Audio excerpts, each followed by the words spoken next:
France లో మంచి చిన్న విలేజ్ బెడ్ అండ్ బ్రేక్ఫాస్ట్ లో ఉన్నాం. ఊహించలేనంత బ్యూటిఫుల్ ప్లేస్. వాడు బిజినెస్ నడిపించుకుంటాడు, బెడ్ అండ్ బ్రేక్ఫాస్ట్, జనాలు వస్తారు, వాడు ముఖంలో వరి కనిపిస్తుంది.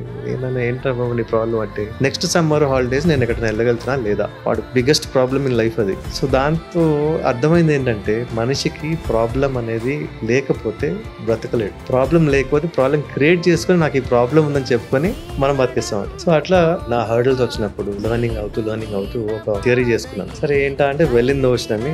ఓషన్ వచ్చేసి మనం పుట్టిన తర్వాత మనము క్రియేట్ చేసుకున్న వరల్డ్. ఓషన్ వచ్చి నేచర్. ప్రాబ్లం ఏంటంటే మనం ఈ వెల్ క్రియేట్ చేసుకుని ఇదే ఓషన్ అనుకుంటాం, ఇదే ప్రపంచం అనుకుంటాం. ఈ వెల్ ఏముంటాయి, మనం పుట్టిన తర్వాత క్రియేట్ చేసిన ఐటమ్స్ అన్ని వెల్లో ఉంటాయి. ఎనీ ప్రాబ్లం, నాకు ఇవాళ ఒక ప్రాబ్లం వచ్చింది, ఫస్ట్ థాట్ వెల్లో ప్రాబ్లమా, వెళ్ళు బయట ప్రాబ్లమా ఆలోచిస్తాను. వెల్లో ప్రాబ్లం అంటే don't have to worry, take it easy. వెళ్ళు బయట ప్రాబ్లమా, యూ హ్యావ్ టు వరీ. చాలా సింపుల్ చెప్పారు కానీ ఒక లైఫ్ కి సరిపోయే ఆన్సర్ ఇచ్చారు మీరు.